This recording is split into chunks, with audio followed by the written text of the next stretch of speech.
Good evening, everyone. My name is Anthony Tordillos, and I am the chair of the Planning Commission. Welcome to this Planning Commission meeting. Please remember to turn off your cell phones.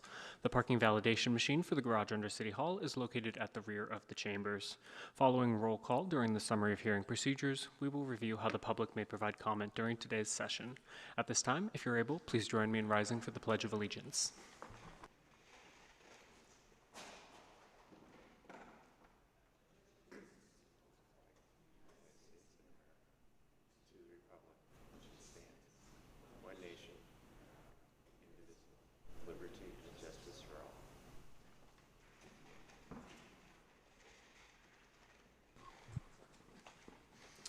Thank you. We will now move on to roll call. Vice Chair Cantrell. Here. Commissioner Brosio. Here. Commissioner Bendall. Here. Commissioner Bickford. Here. Commissioner Lardenois. Commissioner Oliverio. Commissioner Rosario. Commissioner Young. Here. Myself here. That's 6 in attendance, so we have quorum. All right, we will now move on to summary of hearing procedures. If you want to address the commission, please fill out a speaker card located on the table near the audiovisual technician and deposit the completed card in the basket. There are also speaker cards in the back of the chambers and at the side entrance. The procedure for this hearing is as follows. After staff's presentation, applicants and/or appellants may make up to a 5-minute presentation. During the public comment period, the chair will call out names on the submitted speaker cards in the order received for those members of the public who attended in person. As your name is called, line up in front of the microphone at the front of the chamber. Generally, each speaker will be given up to 2 minutes for public testimony, and speakers using a translator will have up to 4 minutes. At the discretion of the chair, the time allotted to each speaker may be changed depending on the number of items on the agenda, number of speakers, and other factors. Speakers using a translator will have double the time allotted. After the public testimony, the applicant and/or appellant may make closing remarks for up to an additional 5 minutes. Planning commissioners may ask questions of the speakers. Response to commissioner questions will not reduce the speaker's time allowance. The public hearing will then be closed, and the Planning Commission will take action on the item. The Planning Commission may request staff to respond to public testimony, ask staff questions, and discuss the item. If you challenge these land use decisions in court, you may be limited to raising only those issues you or someone else raised at this public hearing or in written correspondence delivered to the city at or prior to the public hearing. The Planning Commission's actions on rezonings, pre-zonings, general plan amendments, and code amendments is only advisory to the City Council. The City Council will hold public hearings on these items.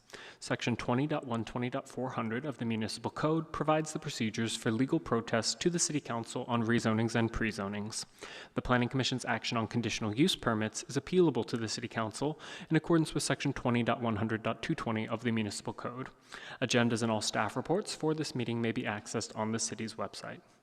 All right, we'll move on to call to order and orders of the day. Before we begin, I want to remind the Planning Commission members and members of the public to follow our code of conduct at meetings. This includes commenting on the specific agenda item only and addressing the full body. Public speakers will not engage in a conversation with the commissioners or staff.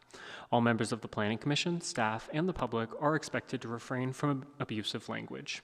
Repeated failure to comply with the Code of Conduct, which will disturb, disrupt, or impede the orderly conduct of this meeting, may result in removal from the meeting. This meeting of the Planning Commission will now come to order. All right, we will now move on to public comment. Now is the time for public comment to the Planning Commission on non-agendized items. Please fill out a speaker's card and give it to the technician. Each member of the public may address the Commission for up to 2 minutes. The Commission cannot take any formal action without the item being properly noticed and placed on an agenda. In response to public comment, the Planning Commission is limited to the following options: responding to statements made or questions posed by members of the public, or requesting staff to report back on a matter at a subsequent meeting, or directing staff to place the item on a future agenda. Do we have any members of the public who would like to speak on items not on tonight's agenda? If so, feel free to come down to the podium at this time. All right, we're not seeing anyone move forward, so we will move on to deferrals and removals from calendar. Staff, do we have any items to defer today? No items to defer tonight, Chair. Thank you. Thank you. In that case, we will move on to the consent calendar. We have 2 items on the consent calendar this evening. The first is review and approval of our action minutes from our May 14th meeting, and the second is PDC 21-036, PD 21-020, T23-010, and ER 21-281, which is a plan development zoning and plan development permit to allow the removal of 3 trees and the construction of 3 buildings on 2 separate parcels for a total of 16 multifamily residential condominiums on a 0.81 acre site. Are there any members of the public who would like to speak on items currently on the consent calendar? All right, seeing none, do we have a motion from the commission? So moved. Chair, I have a question. Sure. If I was to ask a question about the 16 units that were that's on the consent calendar, and if I was to ask staff a question, will we have to go through their presentation, or I can just ask a real quick question, and then go on with the motion? No, you can ask the question. If the discussion gets to be too in-depth, then we'll pull the item, but I think you can just ask a question. Yeah, feel free. A question for staff? Oh, did we have a second before? I'm sorry, was there a second? Second. Okay, we have a motion to approve the consent calendar from Commissioner Lardnois with a second from Vice Chair Cantrell. And go ahead with your question, Commissioner Bendall. Great, thank you. Thank you, Chair. Question for staff. I've seen that in the 16 units that are building, some are live work units. I thought that was pretty cool and unique. Do we have anything of that nature in, aside from this project in the city?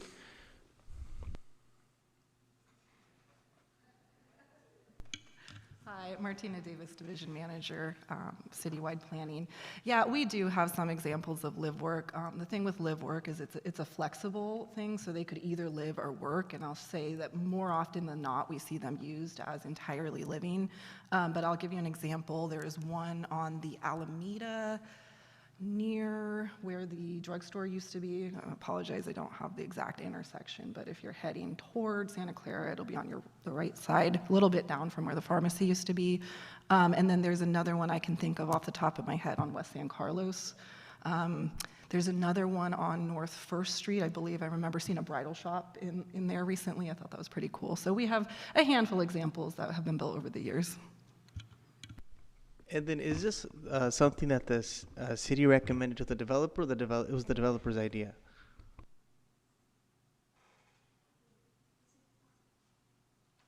The developer proposed this. Yeah, okay, cool. My reason for asking was I think that's pretty cool. I live in that area.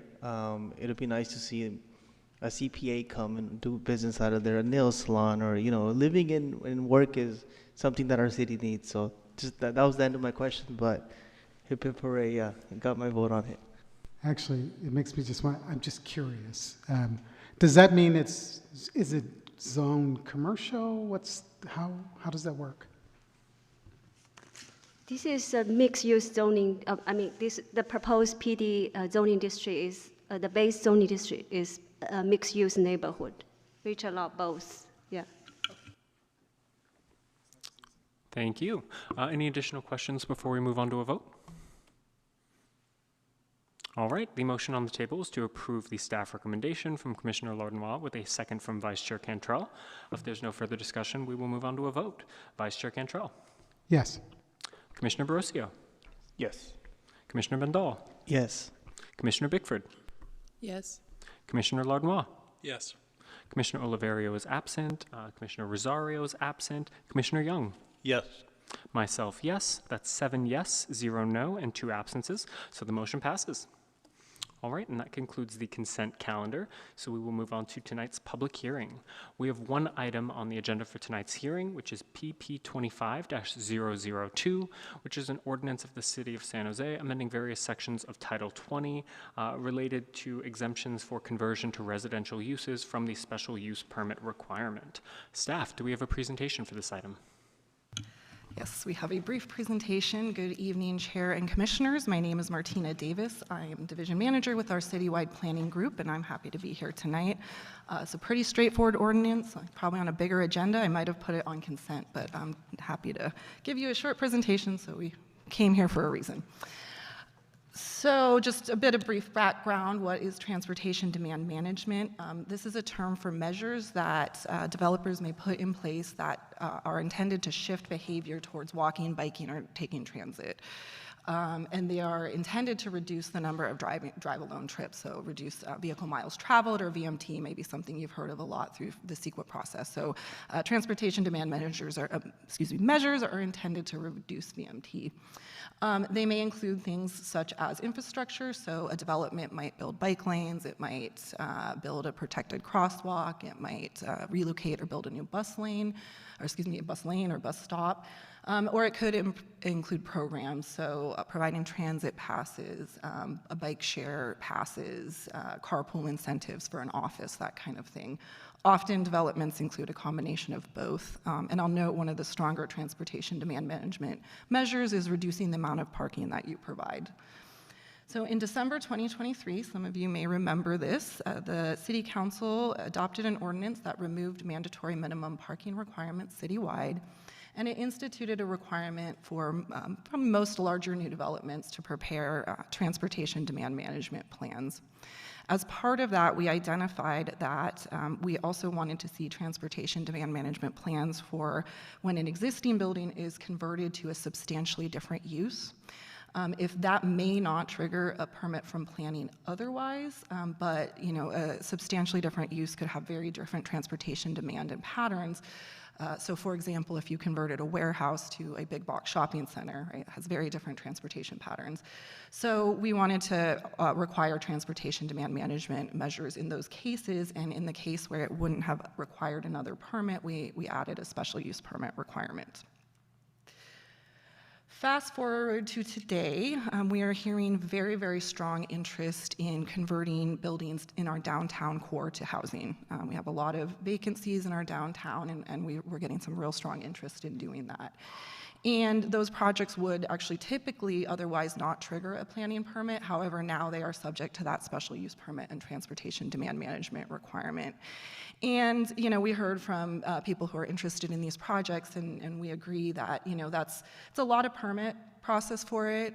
It adds a lot. It adds a public hearing process, and it's definitely a potential barrier to moving these projects forward. So we thought about it, and we said, you know what?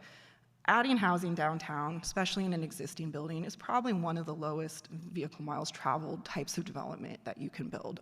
Downtown is a mixed-use area, it's dense, has excellent transportation access, and so given that, we're not really getting much of anything from transportation demand management plans for these types of development.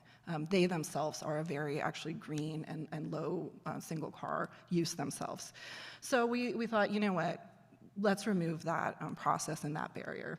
So that is what we're proposing tonight. We're proposing to create an exemption from that transportation demand management and special use permit requirement for converting buildings within our downtown core that are already existing to housing.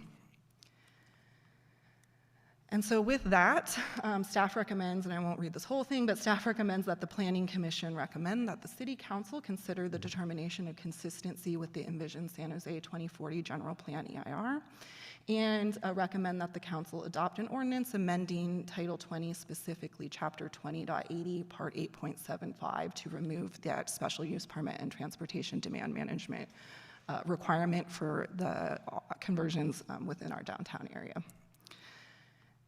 And that concludes my staff report. I'm happy to answer any questions and hear any discussion that the commission wants to pass along to council. Thank you, staff. At this time, we'll open the floor to public comment for this item. If there's any members of the public who'd like to speak on this item, feel free to come down to the podium at this time. Okay, not seeing anyone move forward, so with that, we will turn it back over to the commission for discussion. First up, we have Commissioner Lardenois. Thank you, Chair. So thank you to staff for bringing this ordinance forward. I think it's always good that we evaluate our regulations and reevaluate if they're serving the right purpose or creating the right incentives. And I think this is a really great change. Two questions I have about this. Given that the general plan generally discourages converting employment lands to housing, are conversions to residential generally something the city supports, and how does that reconcile? Yeah, thank you. That's a great question.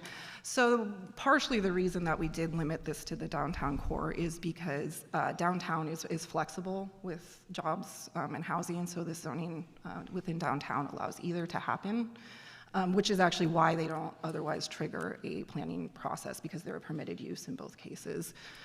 So from that standpoint, this really would only apply to ones that are coming in as a permitted use, so the housing is already allowed here, so those conversions are kind of already allowed by our policy. Thank you for clarifying that. And yeah, I think while the city's focus on preserving employment lands is important, I think sometimes we're too rigid about it, and and I think this is a worthwhile exception to have. My other question is just about the economics. It's my understanding that in general, not specifically in San Jose, conversions are often quite expensive, and like it doesn't always make sense. It might make more sense to just demolish the building and start from scratch. And I'm curious why downtown San Jose is different. Is it just that the rents are so high that it helps make projects pencil, or how does that work? You know, that is not a question I am able to answer. Fair enough. Yeah. Yeah, it is a very good question, and I think it's something we, you know, as a planner, I'm very curious myself. But yeah, I don't know enough about the performas and the economics behind it, but I can tell you we are getting some very, very, very strong interest. Yeah, fair enough. I mean, and if folks are interested in bringing projects forward, great. I mean, and if we change this and nothing happens, no harm done, really. So I'm going to make a motion that we adopt the staff recommendation. Second. All right, we have a motion to approve the staff recommendation from Commissioner Lardnois with a second from Commissioner Bendall. We will continue discussion with Commissioner Bickford. I just have a question about conversion in the downtown area to residential. Our downtown area is struggling, and I'm not certain that converting a business to a residential use gets us what we want in the downtown area. And I'm a little curious about how much conversion you think will happen. Are we talking about like 50% of things turning into residential in the downtown area? Or is it, you know, 1 out of 10 buildings? Or is there a limit to what we would accept? Because this is a sweeping request. Yeah, that's also a great question. I mean, it is hard to predict the future. Right now, we're hearing interest. I can think of probably 3 projects off the top of my head that I know of. You know, we'll see. I think we do somewhat share your concerns, and if we really start seeing issues where we're losing all of our employment downtown, it may warrant a policy discussion. That said, you know, this isn't changing the underlying land use to allow housing where it wouldn't otherwise be allowed. This is just removing that transportation demand management requirement from those projects that could otherwise move forward. So from that standpoint, you know, it's kind of, we're not making that policy change here, but the employment, you know, lands in general and employment downtown is definitely something that is of concern to us. Commissioner Lardnois. Yeah, I just want to speak on that more. I think Commissioner Bickford, I think that's a totally valid concern. I'm, you know, I don't know the details on the economics of downtown either, but I know a big problem when it comes to retail downtown is the lack of foot traffic. And I'm hoping that more housing downtown would help address that issue rather than exacerbate it. Thank you. Vice Chair Cantrell. Actually, I'll add to that. Because we can allow greater density downtown, we can recover from an absence of commercial real estate and retail real estate fairly rapidly and easily. So I wouldn't anticipate any real issues. Yeah, and one thing else I'll add is, you know, employers do like to be near where people work, or people like to work near where they live, right? That's what I meant to say. So, you know, more housing downtown may actually potentially create, you know, more interest in the office because there's a lot more people living here, and isn't that nice? Half my employees live downtown. Maybe we'll look at putting our office here. So again, it's something we definitely will keep our eye on. Thank you. Commissioner Bendall. I think overall it does help streamline the process 6 months, right? If the developer is going through the 6 month process just to find out that the VMT is low, I mean, we're back to square one anyway. So those are just my thoughts. Thank you. Thank you. I'm not seeing any additional hands, so if there's no further discussion, we will move on to a vote. As a reminder, the motion on the table is from Commissioner Lardenois with a second from Commissioner Bendall to approve the staff recommendation. First up to vote, Vice Chair Cantrell. Yes. Commissioner Brosio. Yes. Commissioner Bendall. Yes. Commissioner Bickford. Yes. Commissioner Lardenois. Yes. Commissioner Oliverio is absent. Commissioner Rosario is absent. Commissioner Young. Yes. Myself, yes. That's 7 yes, 0 no's, 2 absences. So the motion passes. All right, and that concludes tonight's public hearing. We will move on to referrals from City Council, boards, commissions, or other agencies. Staff, do we have any referrals this evening? No referrals. Thank you. Thank you. In that case, we will move on to good and welfare. Do we have a report from City Council? Yes, we do.